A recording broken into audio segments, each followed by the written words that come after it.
Yeah, I had Professor David Betts. He came on. He's actually, is he Canadian? But he's a professor in the UK, and he believes there is an 18.5% chance that in the next 5 years Britain will be in a full-blown civil war within 5 years, and he sees 18.5% chance. That's very specific. It was very specific. I asked him why exactly, because I also found it oddly specific. But he was sort of adding each year up and dividing by something. He had a really mathematical way of doing it. Interesting.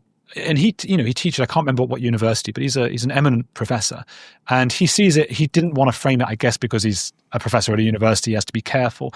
But he framed it, instead of sort of Islamists versus white British or whatever, he framed it as urban versus rural, because we're all moving out the cities, and the cities are now being taken over. And he imagines all kinds of urban or versus rural warfare, which would be like closing the motorway or the highway that runs around London, the M25, and cutting off the power to cities, those kinds of things going on. Now, that's 18%. I don't know, that's 5 years, 10, 15, 20 years. Unless something radical changes that I can't even predict, we will have civil war.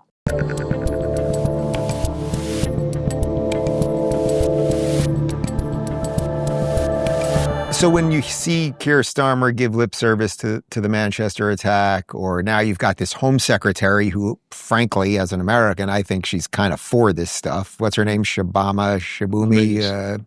Yeah. I mean, do you have any hope that they will do anything at the moment?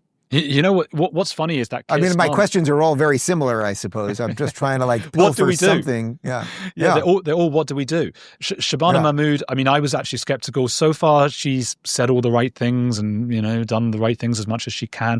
I don't want to fall into the trap of imagining that every single Muslim person is against us. At the same time, there is a history for her of talking about how Islam is everything for her. Well, we know what it says in the Quran about Jews, and we know how she feels about Palestine, because she was big into that 10 years ago. So it's scary, but I want to try and give her the benefit of the doubt. The funny thing is that Keir Starmer is in a position where he's woefully unpopular. I think he's one of the most unpopular prime ministers we've ever had. And he sort of overcompensates. And some of his tweets are they're like much further than what Trump would say. They're like capital letters, we will get rid of all the immigrants. But nothing happens. People keep coming in. So, yeah. What were you going to say? Sorry. Well, is there anyone, do you see anyone on the other side of this trying, like we were really trying to give the devil his due here, like is anyone on the other side of this trying to reform what's happening there? Our left, which hasn't been completely overtaken by the Islamists yet, the way yours has, although ours is definitely on the way. Like, I'm always trying to find, like, who's the sane lefty here that could maybe talk to these people? And we've got, three guys, basically. It's Bill Maher, but he's hated by the progressives at this point. You've got John Fetterman, 2 or 3 other people, maybe.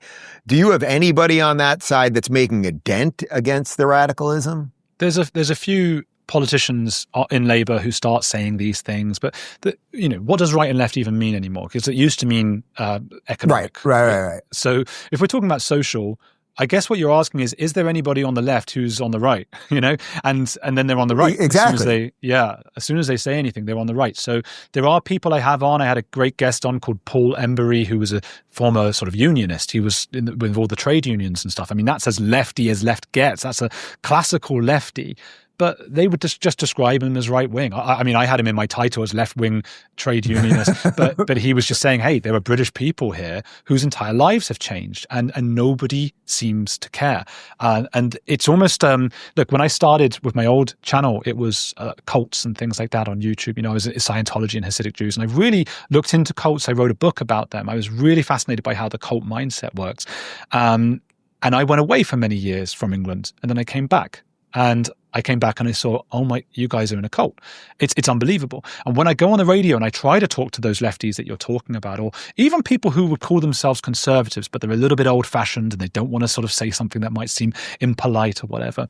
I had this recently on a channel called LBC. It's like the main debates radio channel in the UK. And we were talking about the grooming gangs in the UK, which I think everyone watching will know about now.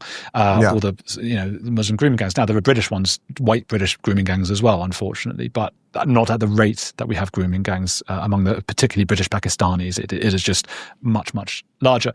And the problem we had, as you probably know, is that the police ignored it because they feared being racist. We have that on record. We know that. That is an atrocity. That should never, we should never allow these people to forget that.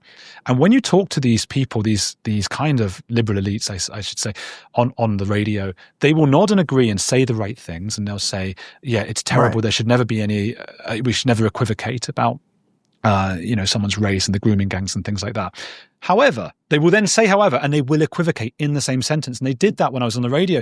This guy said that. He said, we should never quit, however, you've got to remember that Andrew Tate and the far right and da-da-da-da-da.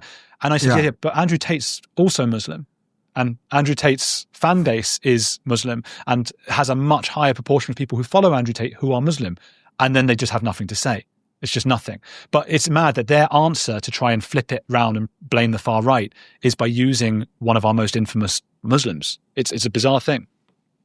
How far gone is your media as it pertains to all of this? I mean, every time I go on the BBC, if I get one question that isn't completely loaded the wrong way, I'm amazed. And actually, that the day after Charlie Kirk died, I did do an interview for about a half hour. And I thought it was mostly fair. And I was like, I'm shocked that was the BBC, but it was only because it was within hours of his death, I think. How bad in general is your mainstream media at this point? The British have a very good sense of, propriety, and they believe themselves to be very civilized. So they will probably do better than many other countries when somebody from the other side dies. So that's why you got that fair treatment once ever. Of course, weeks later, the article starts to be written about, he was actually a Nazi or some horrible stuff like that. Right. How far gone? Well, it's the same as you guys. There's the new media, and that old media, you expect them to try and change and adapt because what they're doing isn't really working very well. They're losing audience. They're losing people. They're not doing that. They're just sticking to their guns. And again, I think it's this cultish system you get in an organization like the BBC. I mean, when I want to interview someone, I just call up Dave Rubin and I say hello and we're talking, and that's the interview. Whereas with them, it's like a million different you've got checks you've got to make. After you've done a documentary, you've got to get the legal team involved. You've got to do all of your check on the people that you interviewed afterwards, and all of those things isolated are good things, right? Of course you want to check that this was legal. Right. Of course you want to check it's not fake news. All of those things are really good things. When together over a period of decades, you start to create a really ideological slant. And for example, look at the trans stuff. There's no way an organization now as big as the BBC, with all of its lawyers, with all of its bureaucrats checking everything, could ever give that a fair viewing. So I think it's not necessarily bad people. It's a bunch of people who work for the BBC. There's thousands of them, and every other TV channel apart from GB News and Talk TV and us podcasters. And it's just the system, and it's just going to get worse. Yeah. I mean, one thing I've noticed they do really well, although I've definitely wisened up to it on the BBC, is, when you're ready to do one of those hits with them and, usually doing it online. So you talk to the interviewer for like 30 seconds before, and they're always so pleasant. And with the British accent, it seems doubly nice. And then next thing you know, they're basically throwing you under the bus. So my final question is this, because there's definitely been a theme here. Lay out your country 5, 10, and 20 years from now. Yeah, I had Professor David Betts. He came on. Is he Canadian? But he's a professor in the UK, and he believes there is an 18.5% chance that in the next 5 years Britain will be in a full-blown civil war within 5 years, and he sees 18.5% chance? That's very specific. It was very specific. I asked him why exactly, because I also found it oddly specific, but he was sort of adding each year up and dividing by something. He had a really mathematical way of doing it. Interesting. And he teaches, I can't remember what university, but he's an eminent professor, and he sees it. He didn't want to frame it, I guess, because he's a professor at a university, he has to be careful, but he framed it instead of sort of Islamists versus white British or whatever, he framed it as urban versus rural, because we're all moving out the cities and the cities are now being taken over. And he imagines all kinds of urban versus rural warfare, which would be like closing the motorway or the highway that runs around London, the M25, and cutting off the power to cities, those kinds of things going on. Now, that's 18%. I don't know, that's 5 years, 10, 15, 20 years. Unless something radical changes that I can't even predict, we will have civil war. I don't even know how it can. Right, there's no way. No. So I don't know. Look, I've just bought a house. And I was asking this professor afterwards, like, is this in a good place? And he was looking at it like if war breaks out, and he was like, no. Is this a good place if war breaks out? I mean, yeah. I don't know. How much are they selling Downton Abbey for now?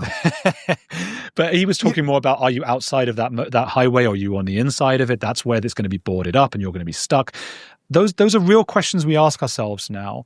Not even to mention, what is it to be Jewish in this country right now? What is it to be gay? What is it to be a woman in this country as rights are continually taken away? So it's a really, really scary place. And I wish I had some positivity to give you. Like, all I can say is it might not happen and I might be wrong and it might just sort of get a bit shitty for a while, but things are just about okay. And we stop taking immigrants from places that hate us and want us dead. And we instead take refugees maybe from Ukraine or something where they have a more similar culture to our own.